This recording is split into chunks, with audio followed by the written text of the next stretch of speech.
კარგით, დავიწყოთ. მოგესალმებით, კოლეგებო. დღეს სემინარს წაუძღვება ბატონი დავით შერგელაშვილი. მან უკვე სექტემბერში წაგვიკითხა პლატონის ნადიმი. უღრმესი მადლობა მას ჩვენი ასოციაციის სასემინარო ციკლში მონაწილეობისთვის და ამ ღვაწლისთვის. დღევანდელი მოხსენება ეხება ბატონისა და მსახურის დიალექტიკა ჰეგელის გონის ფენომენოლოგიაში. ალექსანდრე კოჟევისეული ინტერპრეტაცია. ბატონი დავითი გახლავთ ნოველისტი, ისტორიკოსი, მთარგმნელი და ესეისტი. ავტორი კრებულისა სიმინდის მარცვლებით შემოსაზღვრული ქვეყანა, მთარგმნელი ისეთი ავტორებისა, როგორიც არის ლორენცო კიეზო, კირკეგორი და სხვა. დავიწყებთ მოხსენებას, თუ შეიძლება თქვენ აქეთ. ჩანდეთ ძოში. შეგიძლიათ კიდევ მოიწიოთ. მადლობა. დავიწყოთ მაშინ. ეს ვისაუბრებთ პლატონის და მსახურის დიალექტიკაზე ჰეგელის გონის ფენომენოლოგიაში.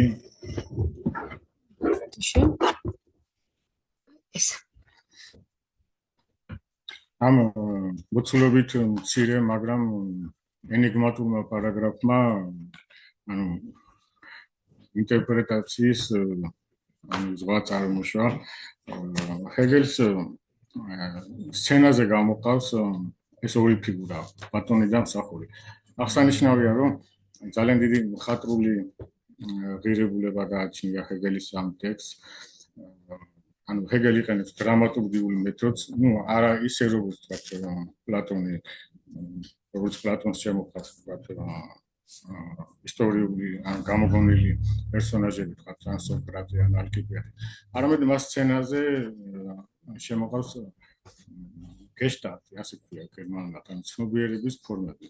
და ეს გეშტალტები კავშირში ან ის არის როგორც ობიექტური, აგრეთვე სუბიექტური, ანუ დაკავშირებული ადამიანთან. ეს ფიგურები, პლატონის და მსახურის ფიგურები, თითქოს ასე განძარცვულია ისტორიული კონტექსტისგან. ანუ ვერ დავადგენ თქვათ ესენი ევროპელები არიან, აზიელები, ანუ დროს სივრცეს. იუნგი რო ეთქვა და არქეტიპები, ხო რაღაც ასეთი ფიგურები გახლავთ. მიუხედავად ამისა, მათი გამოჩენა იწვევს ისტორიის დასაწყისს, ანუ მათი გამოჩენით იწყება ისტორია. ჰეგელისთვის ძალიან მნიშვნელოვანი იყო ისტორია. მას აქვს შესანიშნავი ნაშრომი ისტორიის ფილოსოფია. არისტოტელე პოეტიკაში ამბობს, რომ პოეზია უფრო ფილოსოფიურია, ვიდრე ისტორია, რადგან პოეზია ეხება ზოგადს, ისტორია კერძოს. თითქოს ჰეგელმა გაითვალისწინა არისტოტელეს ეს შენიშვნა და მან გადაწყვიტა, ისტორიისთვის მიენიჭებინა, ასე ვთქვათ, მეცნიერული, ფილოსოფიური საფუძველი. თვითონ ის ეპოქაც, როდესაც მოვაწეოდა ჰეგელი, ძალიან დრამატული იყო. მასე, როგორც ვიცით, დიდი შთაბეჭდილება მოახდინა საფრანგეთის რევოლუციამ, ასევე ვიენის ბრძოლა, 1806 წელს მოხდა ეს ბრძოლა, როდესაც ჰეგელი წერდა თავის ამ ფილოსოფიურ შედევრს. ასეთი გადმოცემაც არსებობს, რომ სადღაც რომელიღაც უცხო სახლს შეაფარა ჰეგელმა თავი და სხვენზე დაამთავრა ბოლო ფუცელი დაწერა იქ. ქალაქი სავსე იყო ნაპოლეონის ჯარისკაცებით და ასეთ ექსტრაორდინარულ სიტუაციაში დაამთავრა ჰეგელმა თავისი ნაშრომი. ჰეგელის ფილოსოფიაში არის ასეთი ტერმინი: სოფლიო სული ან სოფლიო გონი.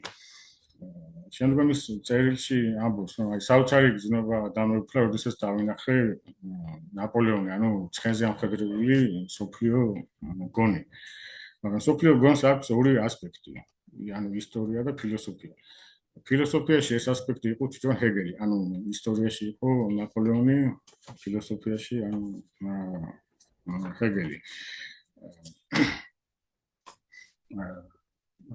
ну, მისი ბიოგრაფიის შესახებ ძალიან მოკლედ ვიტყვი, რომ ჰეგელი იყო თეოლოგი, თეოლოგიის ფაკულტეტი დაამთავრა და ну, როგორც შენიშნავენ კვლევრები, ანუ დასაწყისში და ცხოვრების ბოლოს ჰეგელი იყო თეოლოგი. აი შუა პერიოდში რაღაც მოხდა. ეს იყო წავე დეპრესია, ну, მაშინ ეს თქვა არსებობდა. ანუ თვითონ იხსენებს, რომ დაახლოებით 3 წელი იყო ანუ სასოწარკვეთილებაში. მაგრამ გადალახა, როგორც კირკეგორი წერს, სასოწარკვეთილებიდან რომ გამოხვიდე, ჯერ სასოწარკვეთილებაში უნდა ჩავარდე. ანუ ეს წავე კრიზისი ჰეგელმა გადალახა და ანუ საინტერესოა, ხო, ანუ მაინც ვთქვათ, რა იყო მისთვის ხო ეს მიზეზი ამ წავე დეპრესიის. მასთან არის ასეთი ტერმინი პოზიტიური, ანუ იყენებს რელიგიის მიმართ, რელიგიის არსებული ფორმების მიმართ, ანუ როდესაც ფორმები არის ეს ვთქვათ გახევებული და უკვე გამყარებული, ხო? და არ არის დინამიკური, არ არის ცოცხალი. და ამას უწოდეს ატომოს პოზიტიურ რელიგიას, რა. და ანუ ეს იყო ერთ-ერთი მიზეზი, რამაც გამოიწვია ანუ ჰეგელის ეს ხმა დეპრესია. და ასევე რა თქმა უნდა გაუცხოება ზოგადად გარე სამყაროსთან. ანუ ნივთების სამყაროსთან, ხო, ეს გზა არის მისთვის, ანუ მისი ფილოსოფიური სისტემისთვის ძალიან არსებითი. ანუ ფილოსოფიურ მეცნიერებათა ენციკლოპედია, 3 ტომი, რომელიც ყველაზე ეს ყოფილა დასახავს მის ფილოსოფიას. თუმცა არ არის დაწერილი ისე დრამატული სტილით, ხო, როგორც ფენომენოლოგია. ანუ ვთქვათ, რომ არის ლოგიკა, ანუ ეს ისტორიის გარეშე ლოგიკა, ხო, შემდგომ არის ასე ვთქვათ, ამ სულის თვითგაუცხოება. ამ გაუცხოებას აქვს ორი ასპექტი. ბუნებაში, ანუ ნივთების სამყაროში, ერთი და ისტორიაში. ჰეგელი არ წავლის ბუნებას, უნდა ვთქვათ, ანუ ეს ამბობს, რომ მთელი ეს ციური მექანიკა, ხო, რაც საოცარი იყოს, მაინც არაფერია თავისუფალ ნებასთან, თუნდაც ეს თავისუფალი ნება იყოს ვინმე კრიმინალის, ხო, ანუ ამ ცივ მექანიკაში საერთოდ არ არის თავისუფლება. და ამიტომ ესეც კი უფრო ის არის რა მნიშვნელოვანი ჰეგელისთვის, ხო? და ანუ რაღაცა ნეოპლატონური ტრიადა გამოდის, იქაც ასე არის ეს გაუცხოება, ну, ქრისტიანულ მისტიკაშიც არის მაისტერ ეკჰარტისა და ქმნილების წვეთი განდენის ღმერთს, ხო, ანუ რაღაც ასეთი დებულება შეიძლება მიუსადაგოთ, ხო, ჰეგელის ამ დიალექტიკას, მაგრამ ანუ განსხვავება რა არის? ნეოპლატონში არის ეპისტროფე, ანუ გაუცხოების შემდგომ ისევ აბსოლუტთან დაბრუნება. ეპისტროფე არის დაბრუნება, ანუ შერწყმა ის აბსოლუტთან. ჰეგელთან მიზანი არის არა აბსოლუტთან რაღაც მიღმურ, ტრანსცენდენტულ აბსოლუტთან შერწყმა კი არ არის, არამედ ზუსტად ამ განხეთქილების, ამ გახლეჩის მოხსნა და აქვე ამ მიწიერ ასე ვთქვათ, სამყაროში სამართლებრივი სახელმწიფოს შექმნა. ანუ ეს არის მისთვის ანუ ეს განსხვავება არის რა ნეოპლატონისა და ჰეგელის შორის, ხო? ანუ ამ წიგნს გააჩნია სტრუქტურა ძალიან ესე მოკლედ ვთქვათ, ეს არის ესე იგი ცნობიერება, შემდგომ არის თვითცნობიერება, ხო, ანუ მე არის გონი და აბსოლუტური ცოდნა. ну თვითონ ეს სიტყვა აბსოლუტი ნიშნავს ანუ ესე იგი გახსნას, ანუ გათავისუფლებას რა რაღაცისგან და ზუსტად ამ ნივთების სამყაროს მიმართ ცნობდა ჰეგელი, თქვათ, გაუცხოებას, რასაც შემდგომ მარქსმა დაარქვა ფეტიშიზმი, ხო? რაღაცა ამ გაუცხოების მოხსნა არის ეს ვთქვათ ეს გზა, რასაც გადის აბსოლუტი და უბრუნდება თავის თავს, ხო, როგორც თავის მცოდნე. ხო, ცნობიერება ჰეგელისთვის არის იდენტური სურვილი, ანუ ცნობიერება და სურვილი, დომა, ანუ გულისწადები არის იგივე. და ეს არის ასე ვთქვათ ცხოველური და ანუ ცხოველური ადამიანში. როგორც პოლვალერი წოდა, ადამიანი თავის გარეთ დაბმული ცხოველია. ანუ რაღაც ეს რომ რაღაცა შეყვანა მოხდეს, ანუ თავის გარეთ მოქმედებს და როგორც ცხოველი ისე მოქმედებს, ხო, ანუ ინსტინქტების მიხედვით, ხო? უნდა მოხდეს რაღაც ისეთი, რომ ცნობიერება ამაღლდეს შემდგომ საფეხურზე, ამ გადავიდეს თვითცნობიერებაში. ამისთვის რაც ეს სქემა მეორდება ჰეგელთან მნიშვნელოვანი რაც არის, რაც კულმინაციას აღწევს ამ ციგნის ბოლოს, რომ ანუ საგნებისგან უნდა ანუ საგნების დომისგან ესე ვთქვათ, კი უნდა გათავისუფლდეს და სურვილი უნდა გახდეს არა ვთქვათ რაღაც ნივთის სურვილი, არამედ სურვილი. ანუ კოჟევმა შემოიტანა ეს კონცეფტი და ამან მოახდინა საკმაოდ დიდი გავლენა ლაკანზე, ხო? ანუ ეს არის უკვე ადამიანის ზოგადება. ანუ ცხოველს ეს არ შეუძლია. სურვილი, რადგან სურვილი არის დაკავშირებული აღიარებასთან. პრესტიჟთან, ხო? ანუ ცხოველს ეს ასეთი ამას შეუძლია, ხო?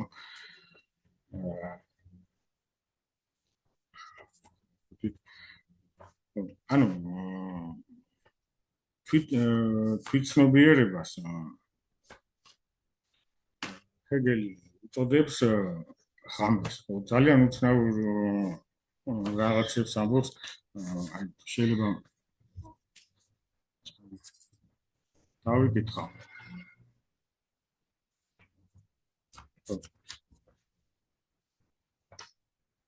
ანუ რაში არის საქმე, ხო? ანუ თვითცნობიერებას გააჩნია, ასე ვთქვათ, ორი მოდუს, ცნობიერება და სიცოცხლე. ეს გახლეჩა უკვე არსებობს, ხო? და თვითცნობიერება მის გარეთ ვერ პოულობს საკუთარ თავს და უფრო მიემართება შემდგომ საკუთარ ეგოს. მაგრამ აღმოაჩენს, რომ ეს ეგოც, ასე ვთქვათ, ცარიელია და ისიც, ასე ვთქვათ, ღამე არის.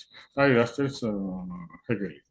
ადამიანი არის ღამე, ცარიელი არ არა, რომელიც ითავსებს ყველაფერს თავის სიმარტივეში, ფანტასმაგორიულ წარმოდგენებში, ანუ გესტალტებიც ეგრეა რა გერმანულად. ანაზდეულად გამოვლინდება ხან სისხლიანი თავი, ხან გაურკვეველი თეთრი ფიგურა, რომლებიც ასევე ანაზდეულად ქრებიან. ამ ღამეს დავინახავთ, თუ ადამიანს ჩავხედავთ თვალებში, ღამის სიღრმეში, რომელიც თანდათან ხდება საშინელი. შენთან შესახვედრად ჩამოწება სამყაროს ღამე. ანუ ასეთ აღარ ხატრო ლახცერას გთავაზობს ჰეგელი, ხო, ანუ ორი ღამე რა, ანუ გარეთ და თუ ჩავხედავთ ადამიანის თვალებში, ანუ იქაც დავინახავთ ღამეს, ხო? ეს ღამე რაც არის არსებითი თვითცნობიერებისთვის, ანუ ჰეგელის წინაშე დგას ასეთი ამოცანა, უნდა გაფანტოს რაღაცნაირად ეს ღამე და აი ამ დროს შემოყავს ზუსტად ეს ასე ვთქვათ არქეტიპული ფიგურები, ამ დროს შემოყავს ეს ბატონი და მსახური და იწყება ისტორია, ხო? ანუ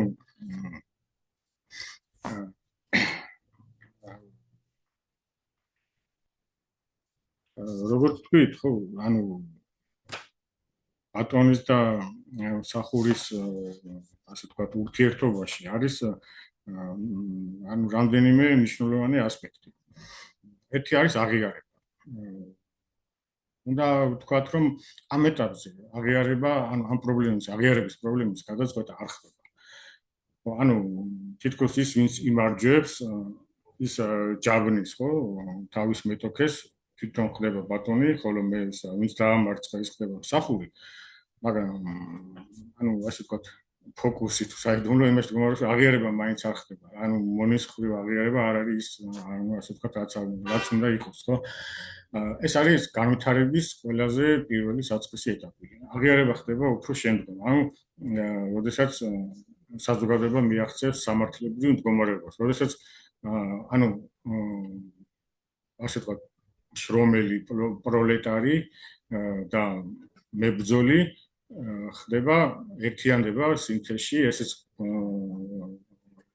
ანუ კოჟომა წამოწია წინ და მათი სინთეზი არის მოქალაქე ანუ შრომელი და მებრძოლი რა და ანუ ასეთ საზოგადოებაში რომელსაც აქვს სამართლებრივი საფუძველი ყველა არის აუცილებელი დონეზე აღიარებული და აღარ ხდება ეს ასე ვთქვათ პრიმორდიალური შეტაკება ხო გარდა ამისა როგორც თქვით აქ არის ფიგურირებს ანუ სიკვდილის შიში ძალიან ლამაზად წერს ჰეგელი ანუ ამ ტერმინს როგორც აღნიშნეთ ანუ ორმაგი ნიშნულობა აქვს ანუ კნეხტ არის როგორც მონა ასევე მსახური ანუ ერთნიშნულად ერთ-ერთი არ არის ხო და აი კნეხტს ეს რა ჰეგელი რადგან იგი გრძნობდა სიკვდილის აბსოლუტური ბატონის ის ანუ კოჟევი ამას აქცევს დიდ ყურადღებას რომ აი რას უწოდებს სიკვდილს ჰეგელი აბსოლუტური ბატონი ის მასში შინაგანად გაიხსნა თავის თავში მთლიანად ათრთოლდა და ყოველივე მყარი მასში შეირხა ანუ ესე იგი საფუძვლიანად შეარყია ამ შიშმა უნდა ვთქვათ რომ ანუ ამის შემდგომ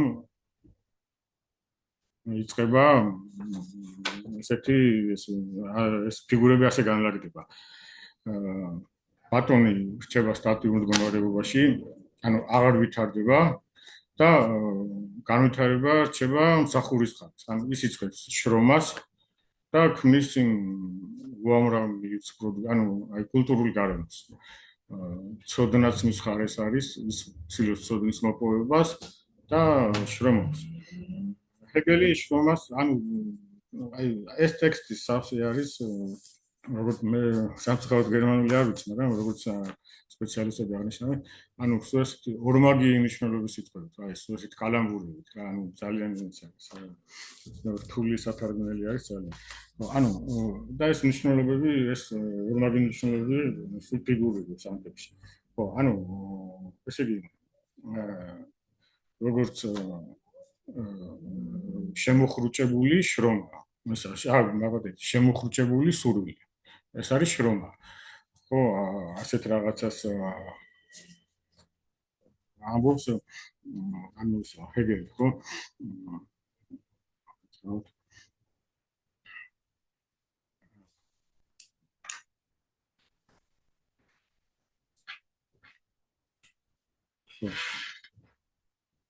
ანუ აღიარების პრობლემის შესახებ კიდე რა შეიძლება ითქვას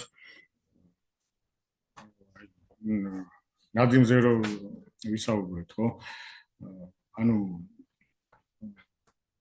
იქ ჩანდა რომ ანუ სიყვარულის განაპირობებს ნაკლებობა ხო ანუ შევსების წყურვილი ხო ანუ ამ პრობლემის ანუ ამ აღიარების პრობლემის რომ გადაწყვეტ ანუ რაც ჩნდება ბატონსა და მსახურის შორის ხო ამ პრობლემის გადაწყვეტა როგორც თქვით ხდება ერთი მხრივ სამართლებრივ სახელმწიფოში მაგრამ მას გააჩნია რელიგიური ასპექტიც ხო ასეთი ტერმინი არის აგაპე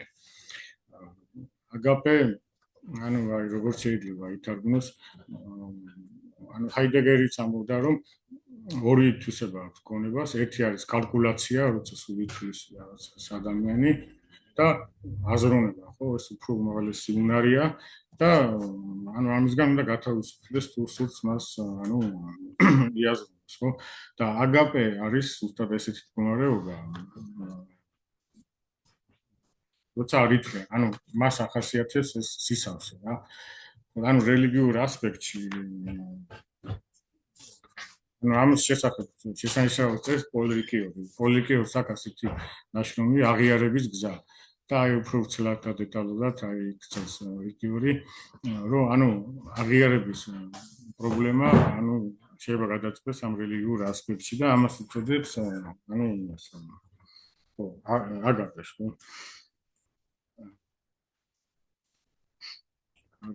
ანუ ახლა ვისაუბროთ ანუ სიკვდილის თემაზე, რაც არის მნიშვნელოვანი როგორც ჰეგელისთვის, ასევე კოჟევისთვის. კოჟევისთვის ალბათ პირადი გამოცდილებიდან გამომდინარე, მიუხედავად იმისა, რომ ანუ ჰაიდეგერი უნდა სიკვდილის არ ხდება განცდა, ანუ გამოცდილება.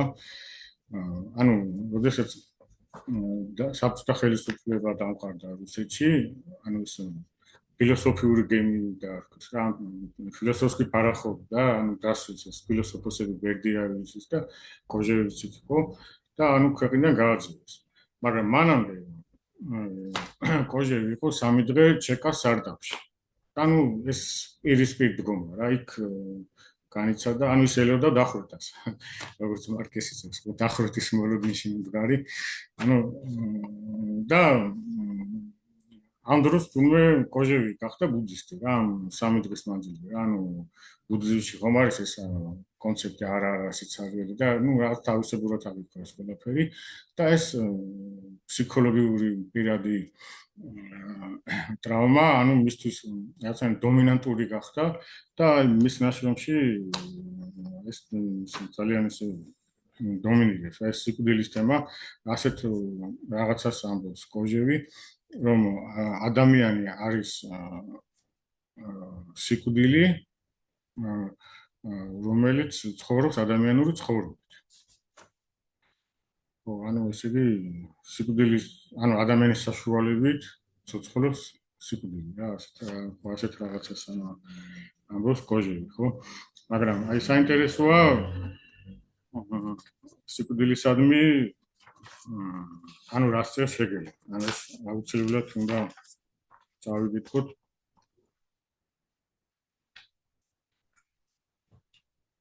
ჰეგელთან მაინც მნიშვნელოვანია ნეგატიურის გადალახვა და სინთეზი.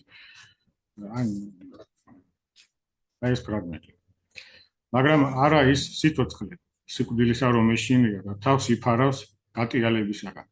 არამედ ისეთი, რომელიც მას გადაიტანს და მასში თავის თავს ინახავს, არის გონის სიცოცხლე.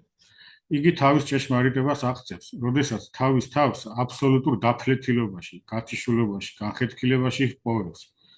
გონი არის ეს ძალა, არა როგორც პოზიტიური, რომელიც ნეგატიურ თვალს აშორებს ისე, როგორც ჩვენ რაიმეს შესახებ ვამბობთ, ეს არაფერია, ან ცდარია და ამით იქვე ვამთავრებთ საქმეს. მას ვტოვებთ და სხვა რაღაცაზე გადავდივართ.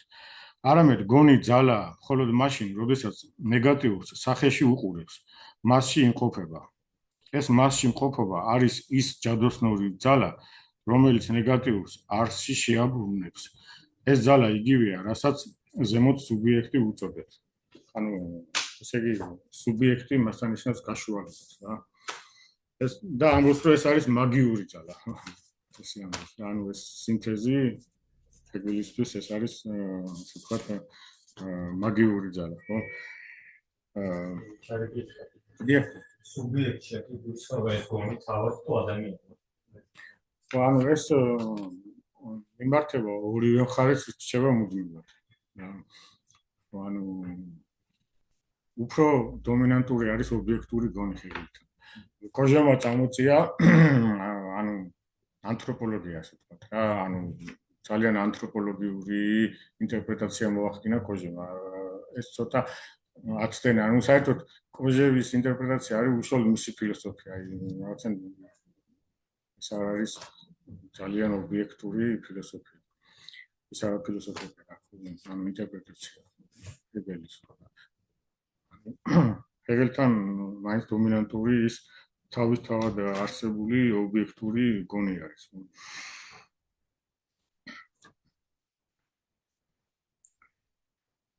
ანუ გავაგზავნეთ შეიძლება. გავაგზავნეთ თუ კარგი, მაშინ ანუ ასე გავაკეთოთ, რომ შეიძლება უშუალოდ ამ თემას ისე მაინც არ ეხება, მაგრამ ეს შემდგომი პარაგრაფები ძალიან მოკლედ მივმოვიხილოთ. ეს არის სტოიციზმი, სკეპტიციზმი და უბედური ცნობიერება. და ამის შემდგომ დაუბრუნდეთ და ანუ თქვათ, უკვე ლაკანის ინტერპრეტაცია როგორია პლატონისთან მსახურის დიალექტიკის შესახებ. ანუ სტოიციზმი არის ჰეგელის მიხედვით ისეთი სოფხედელობა, რომელიც აუქმებს სამყაროს. ანუ მისთვის სულ ერთია, თქვათ, მეფე იქნება თუ მონა, ანუ ის უნდა იყოს თავისუფალი, ტახტზე იქნება თუ მონა იქნება, ანუ თან კონკრეტული ისტორიული მაგალითიც შეიძლება მოვიყვანოთ. ხო, ეს არის იმპერატორი მარკუს ავრელიუსი და მონა, ანუ ეპიქტეტე, ხო? ანუ ეს არის სტოიციზმი რა, რომელიც ესე ვთქვათ, გარე სამყაროს აუქმს და ადამიანს ათავისუფლებს მისგან. მაგრამ ჰეგელი მაინც არ იწყნარებს, ასე ვთქვათ, სტოიციზმს, მისთვის არ არის ეს უმაღლესი. სტოიციზმი დიალექტიკურად გადადის უკვე სკეპტიციზმში, ხო? ანუ სკეპტიციზმი უკვე ასე საერთოდ ყველაფერს აქვს თავის თავსაც, ანუ აი უცბად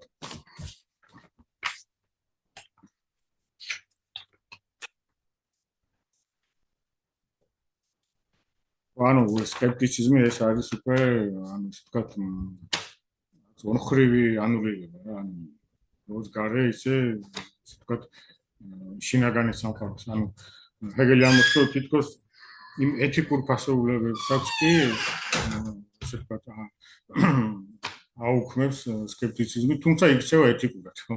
ასეთი პარადოქსული რაღაცა ის.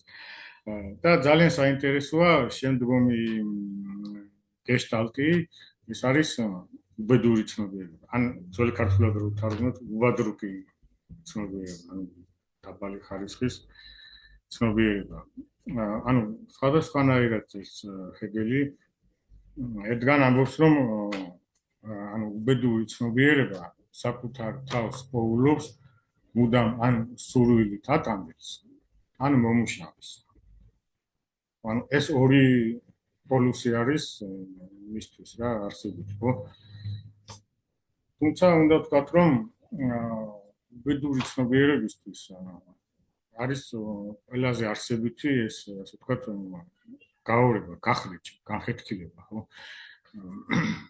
ახანაც საუბარში ვახსენეთ, რომ თვარწები ამერიკაში შეიკრიბნენ ფსიქოანალიტიკოსები და დაადგინეს, რომ ჰეგელი იყო შიზოფრენიკი, ხო? ანუ მასთან ძალიან მნიშვნელოვანია ეს, ანუ შიზოფრენია რასაც განხეთქილისა, გახლიჩა რა. მაგრამ უნიშნულოვანესია სინთეზი შემდგომ, ხო? ანუ ეს ყველაზე მეტად არის დამახასიათებელი უბედური ცნობიერებისთვის. როგორც კვლევრები სამართლიანად აღნიშნავენ, ჰეგელი აქ გულისხმობს ისტორიულ ქრისტიანობას. რადგან ქრისტიანობა გულისხმობს ტრანსცენდენტულ მიღმურ სამყაროს, ხო? ანუ აქ არის, მაგრამ მაინც ეიმედება იქ, ანუ ის სხვა სამყარო, ხო? და ჰეგელის ეს დუალისტური ცნობიერება არის მოსახსნელი, ასე ვთქვათ, ხო? ჰეგელს აქვს დაწერილი კიდევ აფორიზმების კრებული. გამოს ასეთ რაღაცას. ანუ დაკენსილი წინდა უჯობესია ვიდრე დაფლეთილი, მაგრამ ასე არ არის თვითცნობიერებასთან მიმართებით. ძალიან ესეთი პარადოქსული და მოხდენილად ნათქვამია. ანუ აი რას ამბობს? წინდა, ანუ ესე იგი ჯერ დაიხო, მაგრამ დაკენსილი. ეს დაკენსილი წინდა შესაძლოა ჯობია სიდაფილეთის. მაგრამ ასე არ არის ცნობიერებასთან მიმართებით, ხო? ანუ რთული სათქმელია ისი თქმას უდა ჰეგელს. სხვათა შორის ჰაიდეგერი წერდა ოღონდ მოკლედ ამის შესახებ თავის ნაშრომში, რაც ეწოდება აზროვნება. და ამბობს, რომ აი უმაღლესი მეტაფიზიკური აზრით ჰეგელი ამბობს ასეთ რაღაცას და იხსენებს ისევ ამას, ანუ ესე ვთქვათ, აი გონებას, როგორც კალკულაციას, ასეთ გონებას და ანუ თანამედროვეობას, როგორც ასე ვთქვათ, მოხმარებელ საზოგადოებას და მისთვის არის ეს არსებითი ეს ცნობიერება, ანუ ეს დაკენსილი წინდის მეტაფორა, ხო? ანუ რომელსაც არც უსრო ბოლოს ბოლომდე გაიხლის საკუთარი მესწრიდან გამოვიდეს და ამაღლდეს რა. ანუ მე რატომაც უფრო აი ხომ უბედურ ცნობიერებას დავუკავშირე. კარგით, ანუ იმდენად დიდარი ციგნია რომ ძალიან ძნელია რომ ასე მწყობრად მიყვე რა და ესე ვთქვათ მწყობრად ჩამოაყალიბო ეს ყველაფერი და ბოდის გიხდით. თქვენ ახსენეთ რომ ამ მესამე ნაწილს უკავშირებს ისტორიულ ქრისტიანობას, ხო? ამ უბადროგ ცნობიერებას. კი. ანუ ვთქვათ ეს ქრისტიანის ყოველდღიურობა, როგორც უბადროგობის გავავლინება. ანუ უფრო ანუ დაბალი ხარისხის ცნობიერება იგულისხმება, რომელიც ანუ ეს სოფხედულობა არის დუალისტური, გაორებული. და მან არის ის ჯერ ეს სინთეზი, უნდა მოიხსნას, ეს გაორება უნდა მოიხსნას. ანუ ჰეგელის პოზიცია ასეთი არის, რა. მადლობა. მაშინ გადავიდეთ უშუალოდ ლაკანის ინტერპრეტაციაზე. ანუ ლაკანის სემინარებში მიმობნეულია ეს განაზრებანი პლატონის და მსახურის დიალექტიკის შესახებ. უცელად ასევე მე-17 სემინარში მეორე სემინარში, ну, რა სხვადასხვა პასაჟებში. ხო, და ასევე ნაშრომში სათაური თუ შემეშალა შემახსენეთ, ანუ სიტყვის ან ფუნქცია და ველი ფსიქოანალიზში. ხო, თუ სიტყვის ფუნქცია და ველი ფსიქოანალიზში. ხო, ასეთი ნაშრომი აქვს, ხო, ლაკანს. ხო. ანუ ლაკანი შეიძლება რომ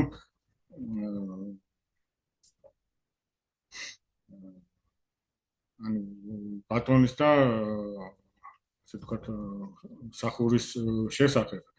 ანუ როგორ ახასიათებს მას, რომ მსახური, ანუ კნეხტი, ხო, ანუ მან სიკვდილის შიში რაც ასე მოხდენილად აღწერა, ხო, ჰეგელმა, ანუ ის შეძრწმუნდა, ხო? სიკვდილის მიმართ შიში კნეხტმა გაავრცელა სიცოცხლის შიშად აქცია, ანუ სიცოცხლეზე გადაიტანა, რა.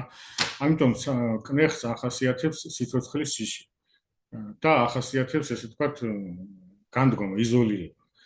ხოლო პლატონი არის ის, ვინც არის ანგაჟირებული, თუნდაც პოლიტიკური გაგებით, ანუ ვინც უფრო სავსე ცხოვრების ცხოვრობს და ვინც რაც ძალიან მნიშვნელოვანია, ანუ რისკავს კიდეც, ხო, ანუ პრინციპს პირდაპირ ჰეგელიანური ტერმინებია ეს.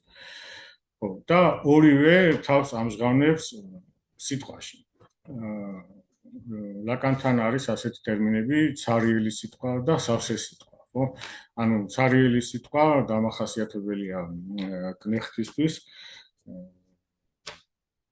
ანუ თითქოს მასშიო ლაკანი ამბობს, რომ ვიღაც სხვისი სურვილი არის, რომელსაც ის ანუ ვერითვის, ანუ ვერითავს, ადაპტირებას ვერ ახდენს და მის სიტყვაში უნდა ჩანს, რომ ეს რაღაც უცხო სხეულივით არის შეჭრილი ეს სხვისი სურვილი, ხო? ანუ რაღაცნაირად ეს არ არის რა გახსნილი და ანუ პლატონი პირიქით, ხო, ანუ უფრო თლიანი ნატურა არის, ასე ვთქვათ. და მეორე აი კიდე ლაკანის ინტერპრეტაცია, ანუ მე რაც მოვასწარი და ასე ვთქვათ აღმოვაჩინე ხო მის სემინარიაში. ეს არის ლაკანის მეორე სემინარი, აი შეიძლება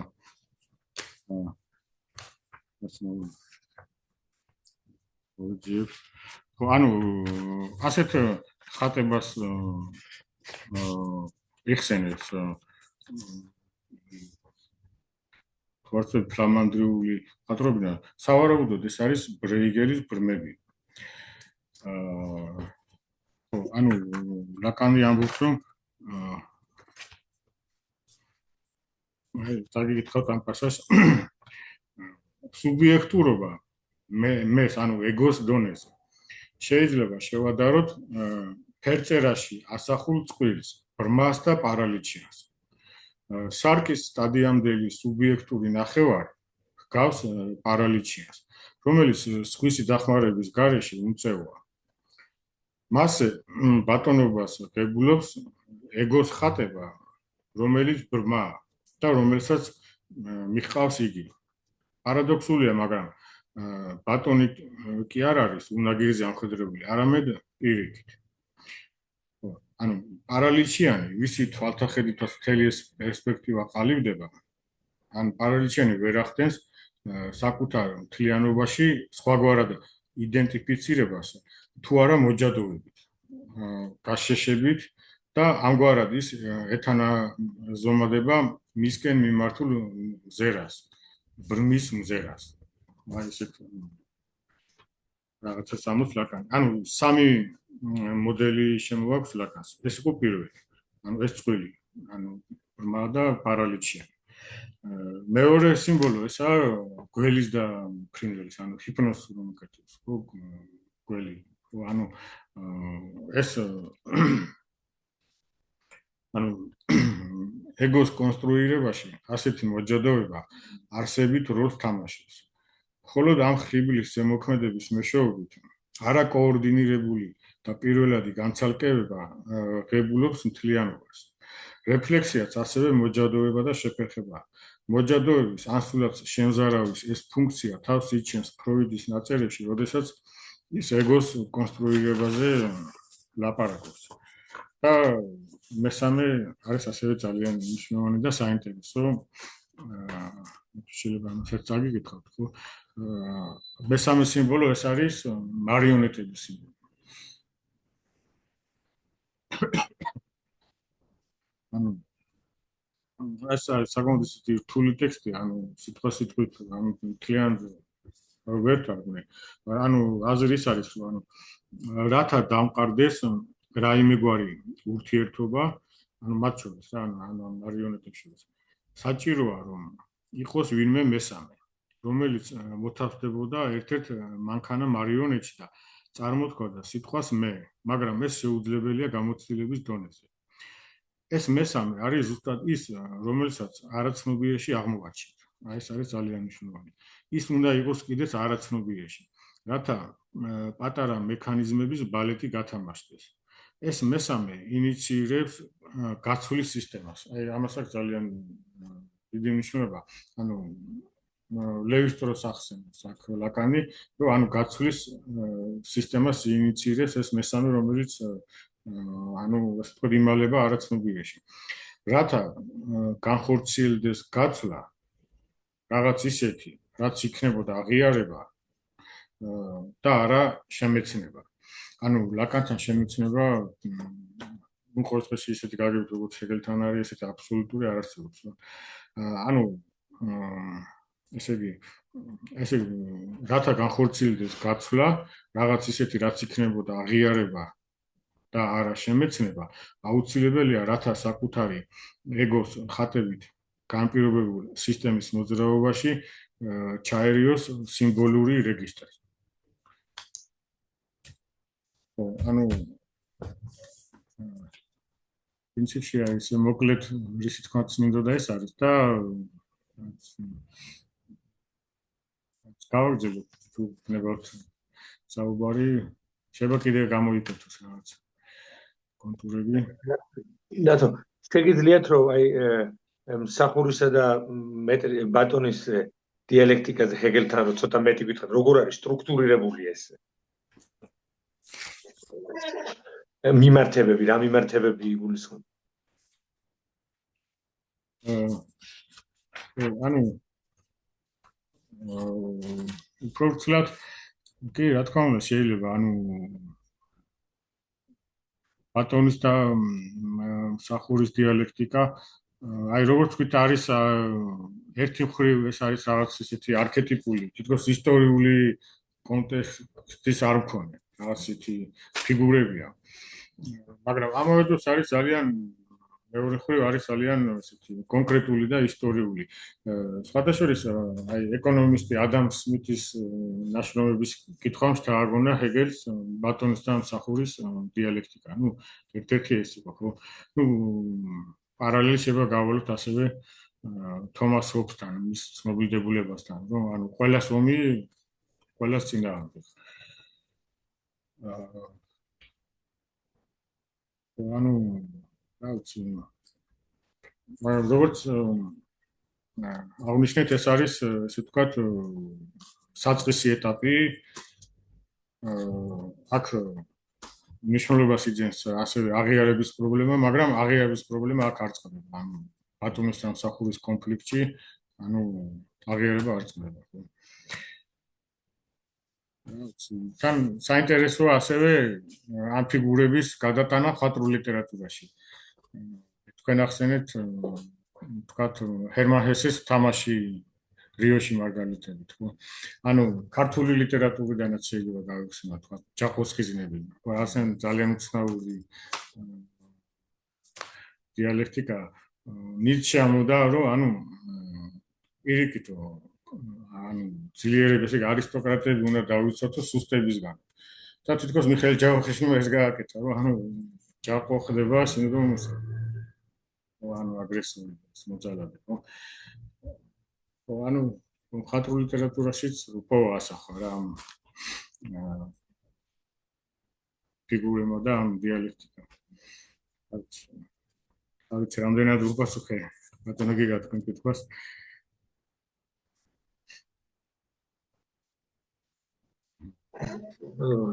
არა, უბრალოდ აი ამაზე რო გესაუბროთ, აი დაძაბულობაზე, რომელიც იქნება ბატონსა და მსახურს შორის და აღიარებაზე და იმაზე რომ მსახურის მხარეს დგას შრომა და უფრო მეტი რო გითხრათ. თვითონ როგორ არის სტრუქტურა ჰეგელთან? კი, აი ეს თვითონ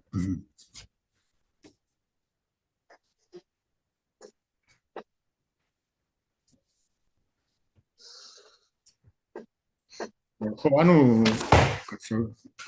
ესე იგი მსახური თითქოს ხდება ინსტრუმენტი, ანუ ბატონის ინსტრუმენტი, ანუ მას არ აქვს უშუალო ცდომა ცხოვრებასთან, ანუ მისი საშუალებით აქვს რა. და ანუ როგორც ვთქვით, აი განვითარება ხდება ანუ მსახურის მხრივ. ანუ ამ კულტურული პროდუქტის შექმნა ხდება გნეხის მხრივ რა. ანუ ბატონი თვითონ გაჩერდა რა, უკვე არ ვითარდება რა, დაკმაყოფილია რა, ანუ ჰეგელთან ასეთი გამონათქვამიც ხდება ფენომენოლოგიაში. იმის მიხედვით, რითაც მაყოფილდება სული, შეგვიძლია ვიმსჯელოთ მისი დანაკარგის სიდიადეზე.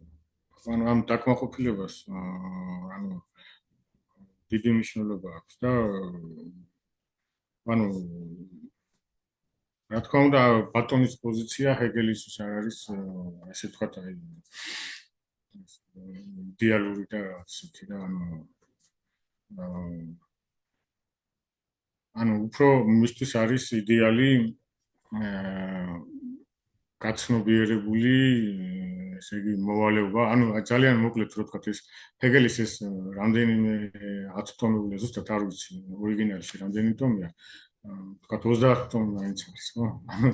ხომ იციან ხომ რა შეშეკითხა ანუ მოკლედ ანუ რაზე არის ვიცი ანუ მოკლედ თუ ვიტყვი ძალიან ანუ ჰეგელი წერს რომ ანუ ადამიანმა ანუ მისთვის სირცხვილი არის იზოლირება და ადამიანმა თუ ის არის იზოლირებული მდგომარეობაში ბოდიში უნდა მოიხადოს და ჩადგეს საზოგადოების სამსახურში ოღონდ ჯერ უნდა წაიკითხოს ჰეგელის 20 ტომი და ანუ მისთვის იდეალი არის რომ ხო გაცნობიერებულად მიიღოს სამყარო რა როგორც ბედისწერა და კანონები რადგან კანონები მისთვის არის გონივრული და არა ის რომ აი როგორც ვთქვათ ეს პოეტური სკოლა იყო რა სპილოს რომანტიკული ხო რომ სპილოს ზულისკოვსკი და რაღაც აი ჩაიკეთება და ესთეტიკა რაც თავის სივრცეშია და ანუ არ აინტერესებს და გარეთ რა ხდება და რაღაც ანუ ცეხა ვახსენეთ ეს დაკემსილი ეს მეტაფორა ხო ცნობიერების და ანუ ჰეგელი ამბობს რომ ანუ განვითარების უმაღლეს ეტაპზე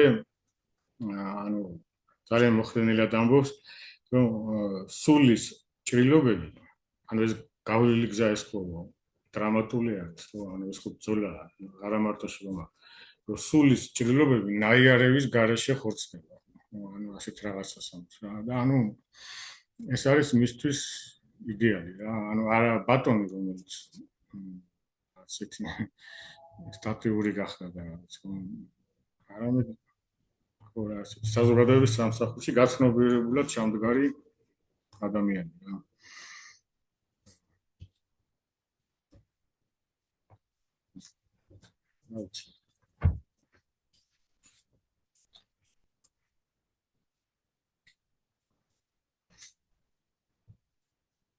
ანუ კი რა თქმა უნდა შეიძლება მიამიტოს შეგეცდა ეგრეთ შეერთ ყველანი მიამიტები არ მესმის საერთოდ რატო იპეთება ბატონი და ხმა რატო არსებობს ეს ორი განსხვავებული სუბიექტი თვითონხდება ანუ ეს ხო ეხება იმას რომ რამდენიც მესმის რომ ბატონს მაგალითად სიკვდილის არეშია ხო მასპირაცია და რატო არის ერთი რომელსაც სიკვდილის არეშია მეორე რომელსაც სიკვდილის არეშია და რომელიც ხდება მის პოზიციაზე საერთოდ რატო ვერ ამგვარიალოს ეგრეს ანუ შეიძლება ითქვას რომ ეს ზოგად ადამიანი ყველა ადამიანი არის ან ბატონი ან მსახური ან ერთდროულად ასეთი ინტერპრეტაციაც არსებობს რომ ეს ორი თვითცნობიერება კი არ არის არამედ თითქოს ეს ფიგურები ერთცნობიერება ნუ ახლა ინტერპრეტაცია ახლა ზოგიერთი მკვლევარი ცდილობს რომ ძალიან ორიგინალური გამოჩნდეს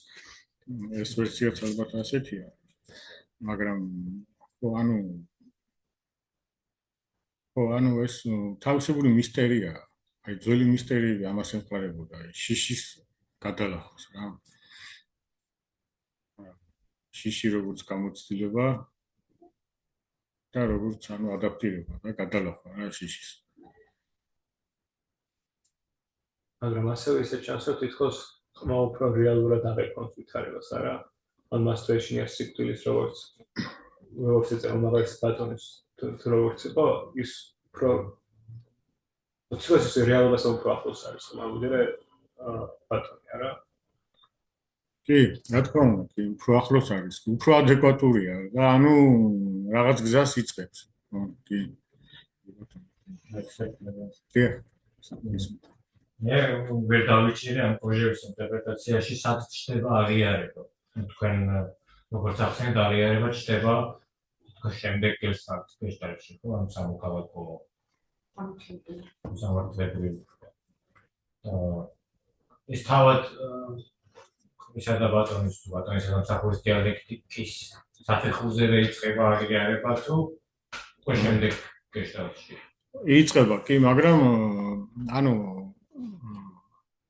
საწყის ეტაპზე აღიარება არ ხდება კოჟები ანუ ესე თორე გაკურით საუბრს ასევე სიყვარულს ანუ სიყვარულიც არის აღიარება ნუ ჰეგელთან ასე არის პირდაპირ შემდგომ სარტრის წერს რომ ანუ აი ადამიანი თავიდან ბოლომდე მთელი არსებით გრძნობს რომ გადარჩენილია ანუ როდესაც ვიღაცას უყვარს ანუ ეს იგივე აღიარება არის ანუ როდესაც ვიღაცას უყარვა, ესე იგი მან ასე ვთქვათ მაღიარა, ხო? მაგრამ რაღაცნაირად კოლი მალე ამთავრებს ამ თემას რა, ამას არ განავრცობს და ანუ უფრო წინ წამოწევს ამ პრესტიჟის თემას და ამ სინთეზს რა, ანუ სინთეზი არის მოქალაქე რა. ანუ კოჟე ძალიან მნიშვნელოვანი ფიგურა იყო ევროპულ პოლიტიკაში, ანუ ევროკავშირის ერთ-ერთი ეს იდეის ავტორი ერთ-ერთი იყო და რუხ კარდინალსაც უწოდებენ ამას ანუ საფრანგეთის პოლიტიკაში და ანუ აღიარება ხო ანუ პრინციპში მანიასთან ანუ ხარის მეგალომანია, ანუ კანდიდების მანია არის სიგიჟე.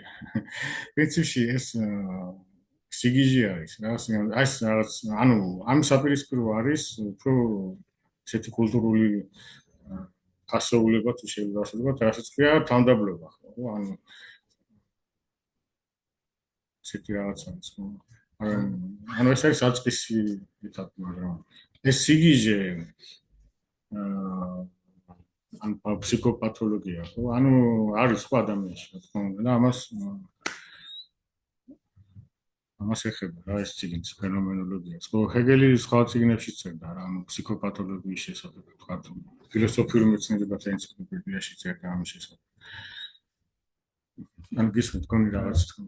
ბატონის პოზიცია ერთგვარი სიგიჟის მდგომარეობასაც მოიაზრებს საკუთარ თავში.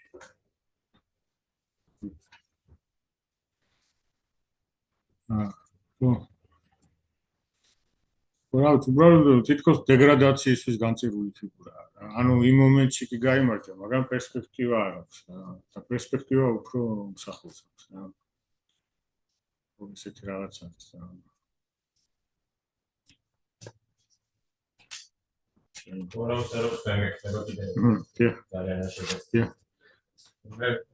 მე დავიჭირე ის მომენტი, როდესაც თქვენ საუბრობთ ძალიან პლანეტის დაბნელებას და სიგნალის მეტაფორას. ადამიანს უყურებ თვალებში და ხედავს სიგნალს. ლამს, ხო? აი ამის განათება კავშირში აღიარებასთან პირდაპირ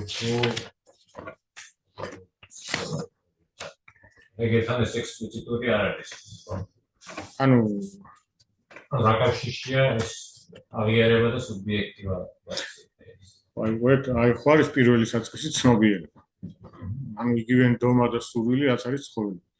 შემდგომ საფეხური არის თვითცნობიერება. თვითცნობიერება, ანუ ცხოველი ხო გარეთკენ მიმართული არის. ის შიგნით უბრუნდება, მაგრამ აი აქ საუბრობს ეგრე. ეს არის სიცარიელი და ეს არის ღამე. ანუ ასე ვთქვათ, იქაც გაწმილებას ფორმებს. მთელი ეს გზა გეშტალტების ეს რიგი, ეს წკრივი. ანუ ერთდროულად ნებისმიერი გეშტალტი წარმოადგენს როგორც თავის სიმართლეს, ასევე ასე ვთქვათ, თავის არასრულყოფილებას და გაწმილებას რა. ანუ ერთ-ერთი არის ეს და აი ძალიან ესე ლამაზად ის ჰეგელი, რომ ანუ ეს ღამეზე საუბრობს. თვითცნობიერებას, ანუ მეტაფორულად უწოდებს ღამეს, რადგან მას არ მიუღწევია განვითარების სიმაღლეს საფეხურისთვის. მაგრამ ანუ რადგან ეს ღამე უნდა გაიფანტოს და ამ დროს შემოხავს ეს ფიგურები. ამ ბატონის და მსახურის დიალექტიკას ეს ფუნქცია აქვს, რომ ანუ დაიწყოს ისტორია რა და დაიწყოს განვითარება.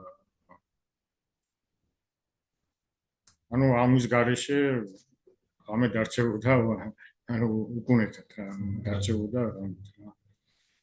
დათო ესეთი კითხვა მაქვს. როგორ შეიძლება დღეს ესე იგი მსახურის და ბატონის დიალექტიკის წაკითხვა თანამედროვეობის კონტექსტში? ვინ იკავებს დღეს ბატონის ადგილს და ვინ მსახურის ან პირიქით და როგორ ხდება ეს თუ რას გვეტყოდა თანამედროვეობაზე დღეს ჰეგელის ეს დიალექტიკა? ანუ ძალიან საინტერესოა. ანუ თანამედროვეობაში ძალიან დიდი როლს თამაშობს. აქვე შეგაწყვეტ მე ხო ლაკანი ესე იგი ამ დიალექტიკას აგრძელებს და ქმნის 4 დისკურსს აგრეთვე 4 ფუნდამენტური დისკურსს, რაც არის აგრეთვე მეტრის დისკურსი, ისტორიული დისკურსი, ისტორიკის დისკურსი, საუნივერსიტეტო დისკურსი და აგრეთვე ამათებს კაპიტალისტის დისკურსი. აი ამასთან თუ შეიძლება რამენაირად დაკავშირებთ, თუ დააკავშირებთ. ეს ფაქტურად მეორე კითხვა. ვარცხები მე-17 სემინარში საუბრობს. დია. აი სამწუხაროდ ფსიქოანალიზის სარჩული, ხო? სამწუხაროდ თავიდან ბოლომდე ამ ტექსტის საკითხვა ვერ მოვასწარი, ზღვა მასალა იყო. რამდენიმე პასაჟი, რაღაც პასაჟები წავიკითხე და იქ როგორც მივხვდი, ცოდნას აკავშირებს კნეხთან, მსახურთან ლაკანი. იხსენებს ასევე პლატონის მენონს. როდესაც მონა შემოყავთ პლატონის ამ დიალოგში და ბატონი ცდილობს რომ ამოქაჩოს, ასე ვთქვათ, ხო ეს დისკურსი, ეს ცოდნა. და აი ჩემთვის გაუგებარი იყო, უბრალოდ მოვკარი თვალი ამ პრობლემას, რომ ესე იგი ისტერიკიანის დისკურსი ინიციირებს ცოდნას. აი ეს რაღაცნაირად გაურკვეველი დარჩა ჩემთვის. იწვევს ისტერიკიანი იწვევს ცოდნას ბატონში, ხო და ასე ცლად სამწუხაროდ არ შემიძლია თქვა, იმიტომ რომ ლაკანის ეს ტექსტი თავიდან ბოლომდე ვერ წავიკითხე. და ამ მოდერნულობასთან, თანამედროვეობასთან დაკავშირებით რას გვეტყოდით? პირველი კითხვა. ხო.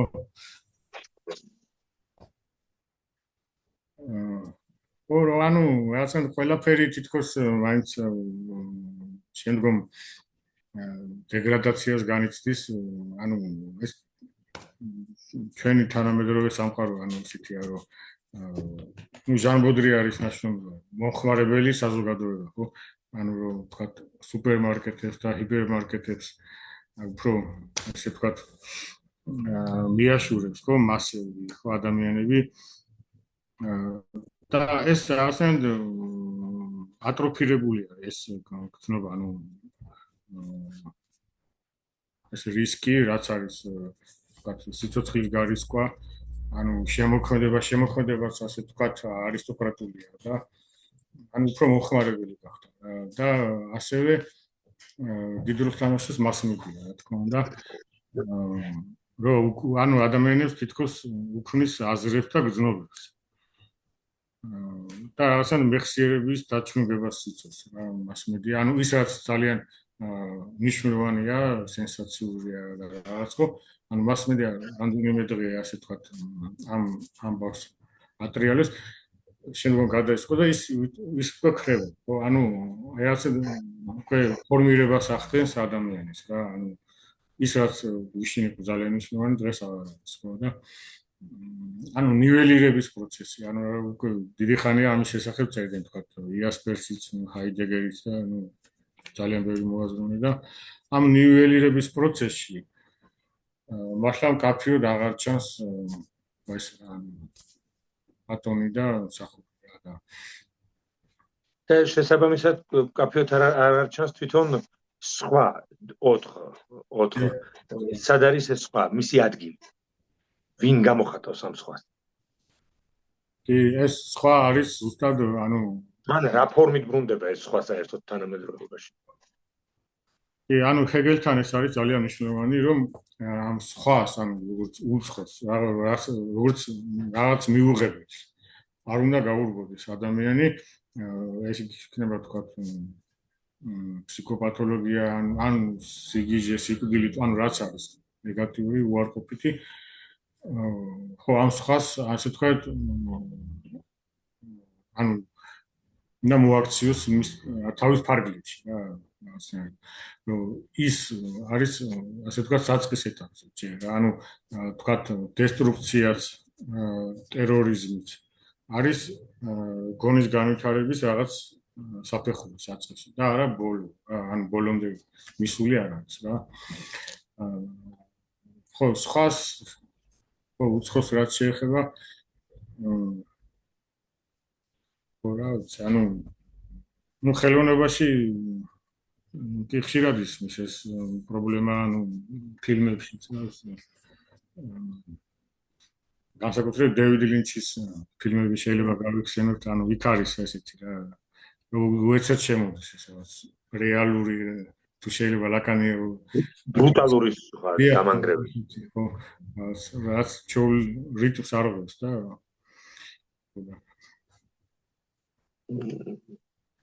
რელიგიის დაბრუნებაც თანამედროვეობაში რა ფორმითაც ბრუნდება, ფანატიზმის და რადიკალიზაციის ფორმით ერთგვარი შემოჭრა. დესიმბოლიზირებული ფორმები რელიგიური პრაქტიკა. აი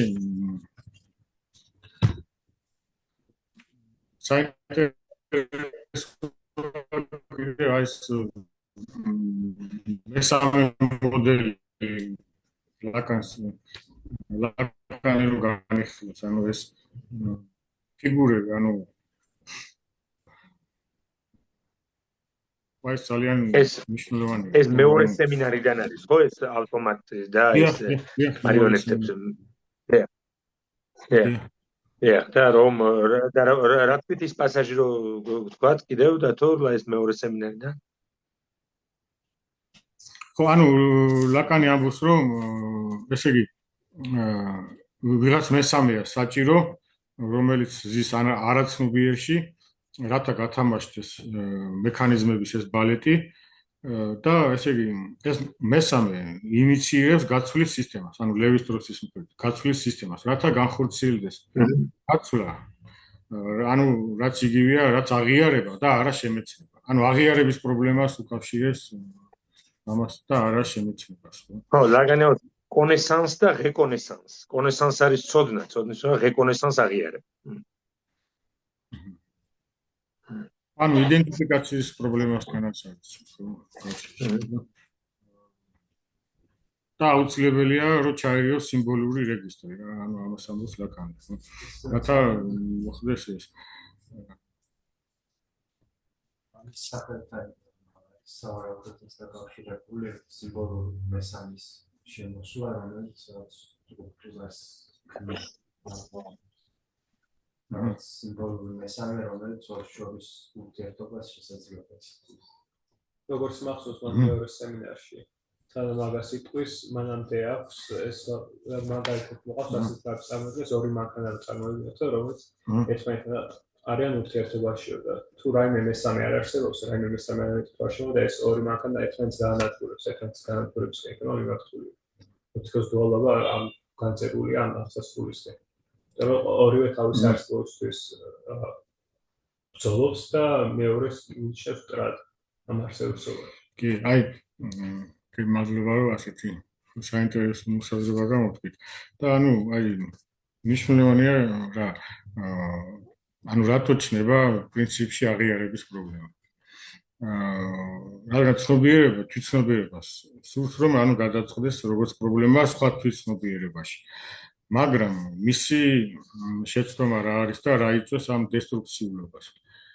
რომ სხვაში ხედავს არა სხვას, არამედ ხედავს საკუთარ თავს. ანუ ეს მეტოქეობა, შური, ანუ ეს ანუ სარკე არის და მას უსო კარგად გამოჩნდეს ამ სარკეში. და მხოლოდ ის სარკეს უსო, ანუ ის სუბიექტის უსო, სადაც კარგად ჩანს რა. და ანუ ის სხვა ადამიანია თქვა, მაგრამ ის არ აინტერესებს რა. ანუ როცა ასეთი მოდელი ყალიბდება ურთიერთობის, ხო, ეს არის უკვე ანუ ასე თქვა არაჯანსაღი. ანუ სხვაში ჰეგელის პოზიციას ვისწრებ. რომ სხვაში უნდა დაინახო სხვა და არა საკუთარი ეგო, ხო? აი პირველი ალკიბიადე არც ზოგი მკვლევარი ამბობს რომ არ არის პლატონის დაწერილი, ნუ ახლა ეს არავინ იცის, მაგრამ ასე მთავრდება რომ თვალებში უმზერენ, ხო, ერთმანეთს. სოკრატე და ალკიბიადე. ანუ ანარეკლში ხედავს ალკიბიადე თავის თავს. და იქ სოკრატე ეუბნება რომ იზრუნე საკუთარ თავს, ანუ საკუთარ თავს ანახებს და ეუბნება რომ იზრუნე. და ალკიბიადე სადღაც მართალია რომ არ თანხდება ასეთი ტიპის ურთიერთობაზე. ანუ ამაზე უარს ამბობს რა, ახლა შემდგომ რასაც თქოს არც იმაშია მართალი, მაგრამ ანუ ამას ანუ ხომ მიხდით რას ვამბობ, ანუ რომ აი სარკების ურთიერთობაზე არ თანხდება რა. რომ სხვაში ხედავდეს საკუთარ მეს, ამაზე არ თანხდება ალკიბიადე რა. და მაგალითად საჭირო ამისთვის რაღაც მესამე. მესამე ელემენტი, რომელიც დააკვირდა ორს შორის.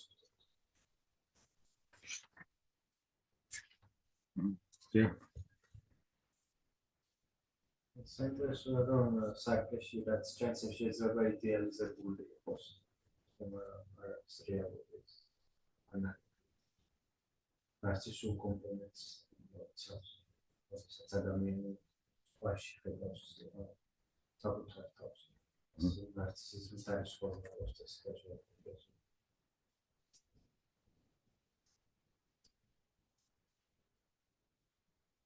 Старосвачу ხედავს მინდა ცნობს თვითონ ბაში.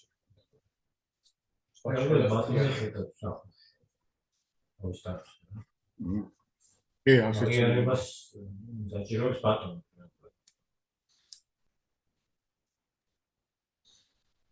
სახლის ბუნებასთან დაკავშირებით. ანუ გამოდის რომ აღიარების პრობლემა კავშირშია ანუ სარკის სტადიასთან ან სიმბოლიკასთან.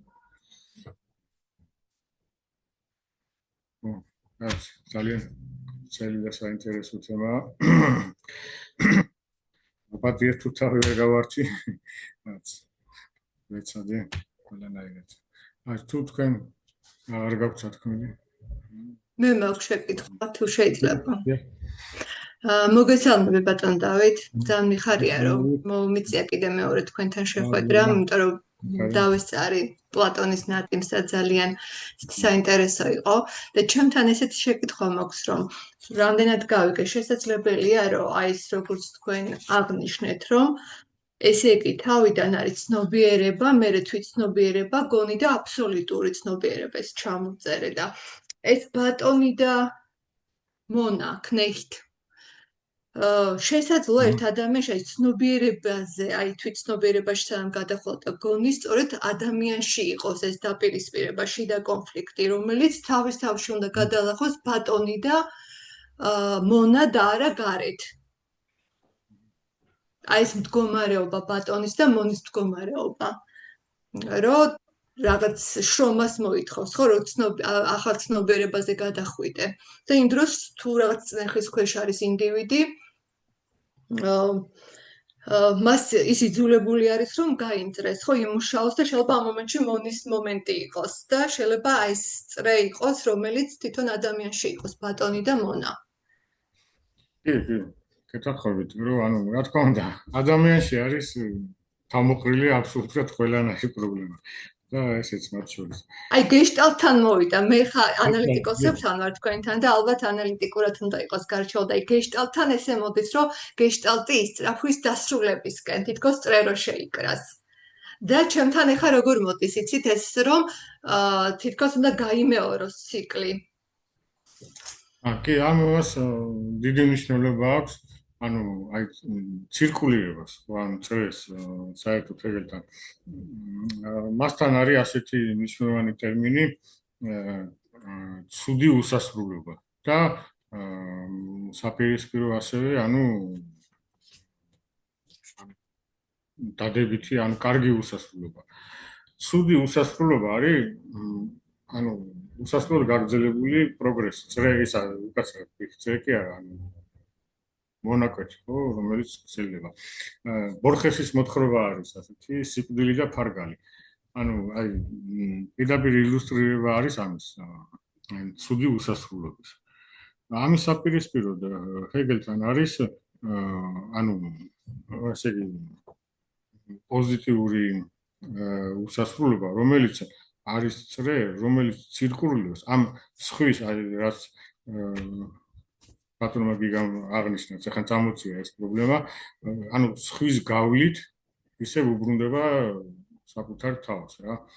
ანუ ეს არის ჰეგელის პოზიცია, ასე ვთქვათ, რა.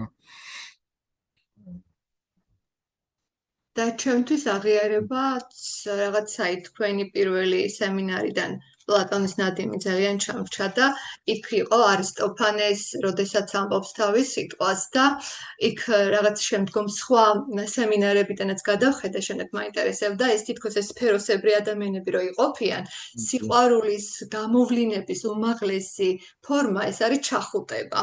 თითქოს არა სექსი, ანუ ჩახუტება, რომ ეს აქტი რაღაცნაირად შედგეს და ადამიანი ისწრაფვის ამ გამთლიანებისკენ, ანუ სიყვარულისკენ და რაღაცნაირად თითქოს ამ წრეს უკავშირდება ჩემთვის. ძალიან დიდი მადლობა, რაღაც საინტერესო თემებია და ამიტომ ვეცრაფით ადამიანები ჩახუტებისკენ, რომ თითქოს ეს სიყვარულის აქტი განხორციელდეს და შეიძლება ეს არის აღიარება. ისრაფ არის. თუმცა ანუ ასეთ შეიძლება ითქვას, რომ ანუ უმაღლესი პოზიცია არის ამ განახევრებულობის მიღება. ანუ საკუთარი და სხვისიც რა. და არაადეკვატურობის. ანუ ამაზე პირდაპირ შეგვიძლია ჰეგელი. ჰეგელი ამას თავარია ისეთ განვითარებას მივახცევთ, რომ ანუ საზოგადოება იყოს ესეთ საფუძველი კონდეს სამართლებრივი. აი მე უკვე ხო თქვათ რომელიმე ჩინოვნიკს თუ რაღაც ფიზიკური ნაკლი აქვს, ანუ ეს უკვე აღარ არის რა პრობლემა ან მოსამართლეს, ანუ ახლა ვიღაც არაადეკვატური იქნება, ვიღაც რაღაც სისტემას დაუშვებს და მსჯელობაშიც. ანუ ეს ძალიან მნიშვნელოვანია, რომ არაადეკვატურობის, ასიმეტრიულობის ხარისხი ბოლომდე არ ჩნდება ჰეგელთან. ანუ და თითქოს ყველაზე სრულყოფილი ადეკვატურობა არის ის, რომ ამას მიიღო ადამიანი. ანუ ახლა მთავარია, რომ ახლა რაღაც უკიდურესი საჩაიდინოს ადამიანმა ახლა ყოლელობა და ანუ რაღაც ეგეთ საშინელება. ანუ დისკურსს ესაუბრებს, რომ ანუ სხვისი აზრის შემწყნარებლობაზე საუბრობს და რომ ანუ დისკუსიაშიც, ცხოვრებაშიც ადამიანები რაღაც დოზით რჩებით, მაინც არაადეკვატურები, რჩებით ნახევრები და ამისი გაცნობიერება და მიღება არის ყველაზე ანუ კარგი რა. რასაც ფსიქოლოგიაში უწოდებენ ფსიქოანალიზში კასტრაციის მიღებას. აჰა. კასტრაციის მიღებას და იმას, რომ სხვა არის ნაკლული, მანკან, რასაც ლაკანი უწოდებს ნაკლოვანი და რომ სხვაში არის ნაკლი, სხვა ფუნდამენტური ნაკლი. ლაკანის სხვა არის გადახაზული, ესე იგი, ბაღებით ჯოხითა რა, რაც ჰეგელთან არ არის.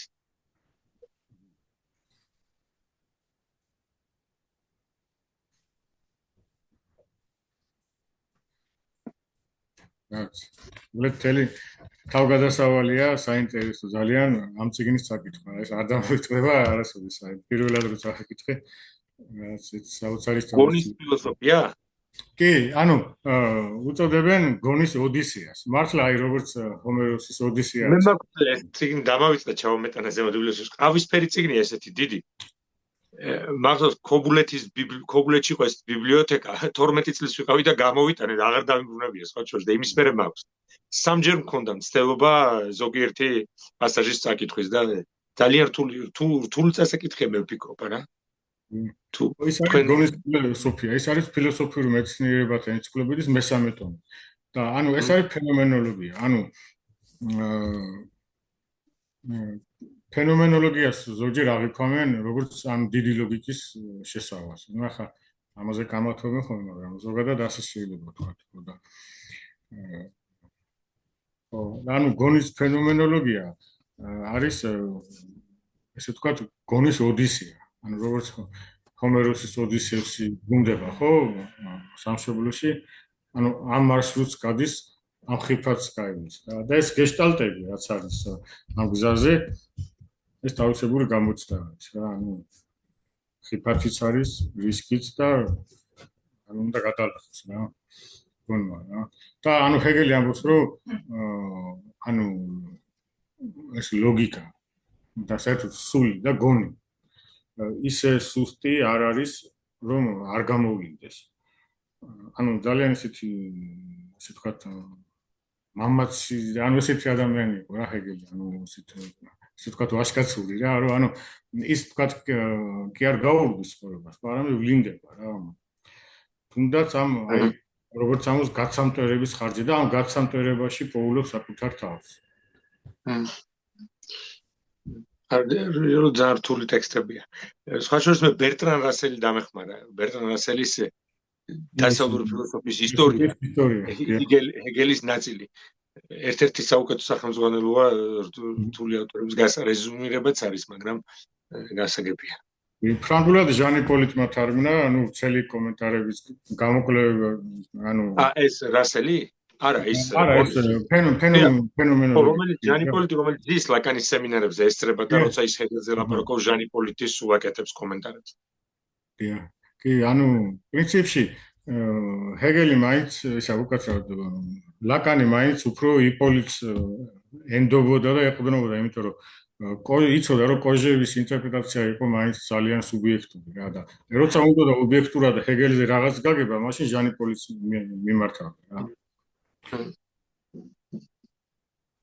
ანუ მაშინ ნათარგმნიც არ იყო, ნუ ჟანი პოლიტმა დაიწყო თარგმნა და ანუ სახელდახელოდ თარგმნიდა კოჟევი და იქვე ხსნიდა რა, ანუ თან აუდიტორიაში ისხდნენ, ანუ რაღაც ვარსკვლავური, ანუ მთელი პარიზის ინტელექტუალური ელიტა იყო იქ, ჟორჟ ბატაი, სარტრი, ნუ ლაკანი, მორის მერლოპონტი და არ ვიცი, სადაც ჩვენაოდ ლაკანის აუდიტორიაში. აი ეს კოჟევის აუდიტორია. კოჟევი რო კითხულობდა ამ ლექციას ფენომენოლოგიაზე, ხო? ეს წლების მანძილზე ხდებოდა და ანუ ესწრებოდნენ ეს ცნობილი აუდიტორია. 1933-დან 39 წლამდე ფაქტიურად 6 წელი. 6 წლის ინტელექტუალური სამუშაოს ესეთ ხალხთან. ბატონო დავით, თან ძალიან საინტერესოა ჩემთვის გერმანული და რო თარგმნოთ, ხო? ფენომენოლოგია des Geistes, ანუ გონი ნათარგმნია როგორც სული. სული, და. ხო და რაღაც აი ძალიან მე მაქვს უბრალოდ ჰეგელი 60 წუთში და წავიკითხავ თქვენი პატივისცემით, რომ 600 გვერდს ნამდვილად ვერ წავიკითხავ და ჰეგელი 60 წუთში ალბათ ეს დიალექტიკა ბატონის და ქნეჰტის, ანუ როგორც მოახლე, მე ესე ვთარგმნე, პრაქტიკულად იქნება ჰეგელი 10 წუთში და მაქვს ეს ჰეგელი 10 წუთში გერმანული წიგნი არის, რა ვიცი, თუმცა კითხულობს გერმანულად ვათხოვებდი. ესეც ცნობილი ანეკდოტი არის, რომ ჰეგელმა თქვა, ანუ შეუძლებელი მას საფრანგეთში თხოვეს, რომ მოკლედ აეხსნა მისი ფილოსოფიის შინაარსი და უთხრა, რომ შეუძლებელია ჩემი ფილოსოფიის გადმოცემა მოკლე და ფრანგულად. ანუ ნუ 10 წუთში. ფრანგულად თარგმნილია როგორც esprit, ესე გონი ხო? სული ამ. ანუ სინონიმები არის რა, გონი და სული. გონი. სული. და ჩვენთან სხვათა შორის ახლოს მოვიდა, როდესაც გეშტალტში ვსწავლობ, ლაიბი არის ხეოს, არ არის ქართულში და ლაიბში არის თითქოს ზელე, რომელიც ასევე სულია და ქორფერში, ანუ სხეულში არის გაისტი და რაღაცნაირად დავაკავშირებ ხა, რომ გონი არის ქორფაში. და ერთს გეტყვით და აღარ შეგაწყენ თავს, ძალიან ახლოს მოვიდა ჩემთან თქვენ რო თქვით, რომ გონი არის ის ძალა, რომელიც ნეგატივს უყურებს სახელში და ეს არის ალბათ ის სიმამაცე, თქვენ რასაც ჰეგელის სიმამაცეს ეძახით, რომ დავრჩე ნეგატივთან და ჩავხედო თვალებში. ეხლა მე ვისარგებლობ იმით, რომ ერთ-ერთი სავარჯიშო არის გეშტალტში მაგალითად, როცა არ უყვართ კლიენტებს, როცა უნდა დატოვო უარყოფით შეგრძნებასთან. და შეიძლება ეს გამოიყენო ინტერპრეტაციის გარეშე დარჩე საკუთარ უარყოფით შეგრძნებასთან, შეიძლება ეს იყოს ის ნეგატივის გადალახვის რაღაც სიმამაცის შემოსვლა ადამიანის სხეულში, რომელსაც მე სხეული შეისწავლეს, რაღაც ესე მოვიდა ჩემთან. ძალიან დიდი მადლობა ბატონო დავით. მადლობა თქვენ. მე ანალიტიკურად ვერ შევეხები და ძალიან საინტერესოა. და კიდევ ერთი კითხვა, ესე იგი ჰეგელთან ხო ესე იგი მეტრი ეს ბატონი რისკავს ციცოცხლით, მეტრის პოზიციას ის მოიპოვებს არა უბრალოდ. რომ ესე იგი არისტოკრატიაც ხო ის არის ვინც იომა, ეს ხო არ იგულისხმება. დიახ, კი, ანუ ცხოველისგან განსხვავებით, მხოლოდ ადამიანი არის ასეთი არსება, რომელიც ასე არა ხელშესახები ნივთის გამო, ანუ რაღაც ისეთი პრესტიჟის გამო რისკავს სიცოცხლეს. ეს მარტო ადამიანს. ეს გარისკო, ეს რისკი ბატონის მხარეს დგას ჰეგელთან, ხო? ბატონი ეს. კი, და ანუ ასე პრინციპში იწყება გაადამიანურების პროცესი. ოღონდ ეს პროცესი არის ანუ ორმაგი რა. ერთი არის მსახური, მეორე არის ბატონი. ანუ სხვანაირად ადამიანის ფილოგენეზი არ ხდება. ცხოველზე ამაღლება სხვანაირად არ ხდება. ანუ ამ შეჯახების შედეგად იბადება ადამიანი, მაგრამ ორი გზა არის რა მსახურის და იმის. და ჰეგელი აგრეთვე თავზობს გამოსავალს ამ დაძაბულობიდან აღიარებისა და ერთის ხარისხას ცოდნა, მეორე ხარისხას რისკის გარისკვას სიცოცხლით გამოსავალს, რომ საბოლოო ჯამში უნდა გადაილახოს ეს დაპირისპირება რა. დიახ, კი. ანუ ბოლოს აღწევს რა, ანუ როდესაც უახლოვდება აბსოლუტურ ცოდნას. ანუ როგორც ვთქვით, მაინც თეოლოგია არის რა ჰეგელი და ანუ შეიძლება ეს მაინც პლატონური ტრადიციაც არის. ანუ იდეალისტი არის რა და ახლა ზოგი მკვლევარი მაგალითად, ბრწყინვალე მკვლევარია მარქსისტი გეორგ ლუკაჩი. ამას რომანტიკოსობად უძღვის ჰეგელს. ანუ ამ სინთეზს და ამ რაღაცნაირად აი მოხსნას, ხო? ანუ რომ ნივთი იხსნა რა მისთვის რა.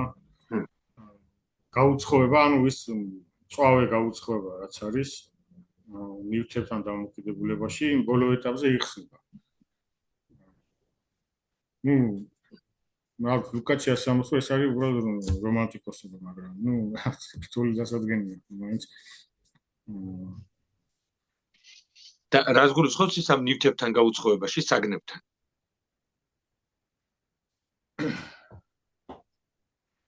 ანუ როგორ არის ალბათ იცით რომ ეს მოდელი რაც ყალიბდება, ესა რაც გათამაშდება ასე თქვა პირველად ისცენებს შეიძლება უწოდოთ, ან ბატონსა და მსახურშობის.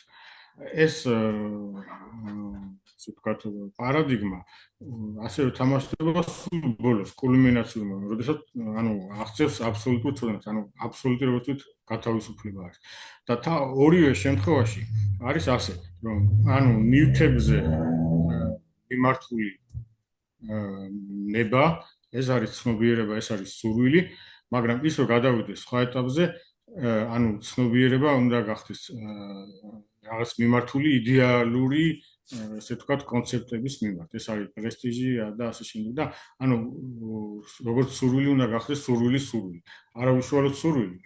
და ანუ ცნობიერება ხდება ცნობიერება. და ეს მოდელი, ანუ როცა ცნობიერება აღარ მიემართება უბრალოდ საგანს, არამედ თავის თავს უბრუნდება. კი, ანუ ეს მეორდება შემდგომ კულმინაციურ მომენტში, ანუ ციგნის ეს ხარ არის, რასაც ქვია la chose en soi, საგანი თავის თავში. ხო, ეს არის კანტიანური ტერმინი და ეს კანტის ის არის, ხო. ძალიან ახლა ურთულესი ტექსტია რა თქმა უნდა და ანუ რა არის იცით ეს თანავარსკვლავები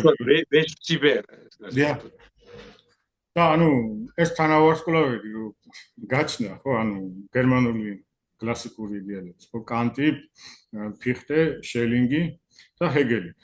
ანუ მე ასე აღვიქვი რომ ანუ ჰეგელი არ არის კანტიანელი, ახლა უდიდესი პატივისცემის მიუხედავად, ანუ მან ბევრი რაღაც ასე თქვა დაალაგა, მოაწესრიგა, ანუ მაინც არ იყო მასთან მიუღებელი კანტის ფილოსოფიაში.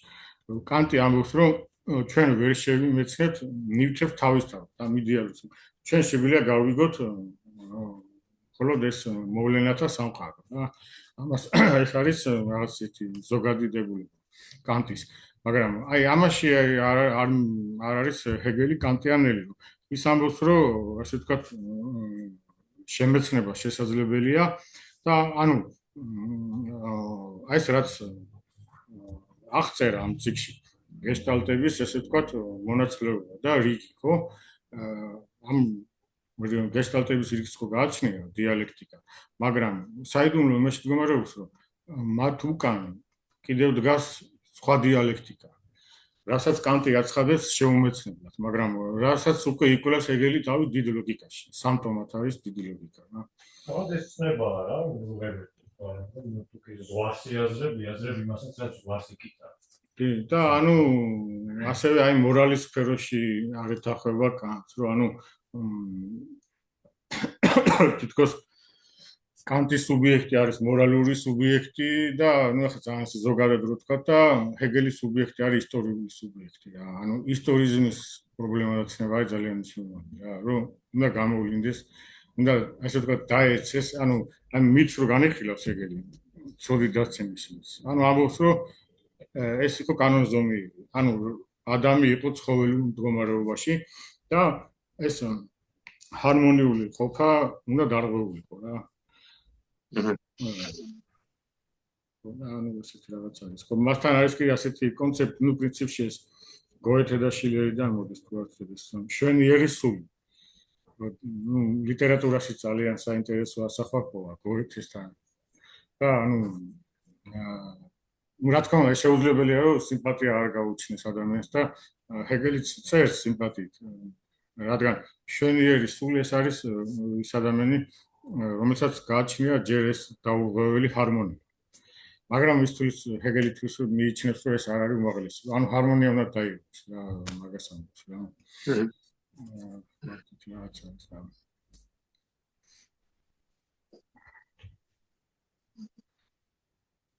რაც თუ კითხები არ გაქვს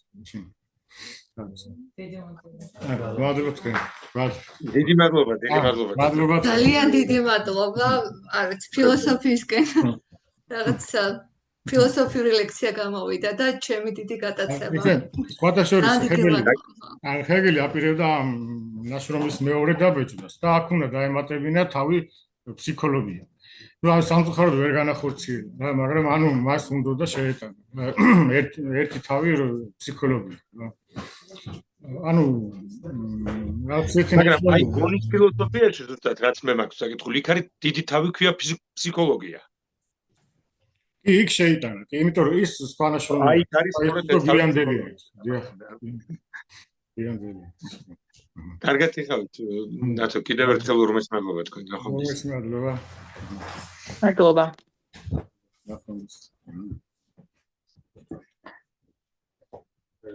საინტერესო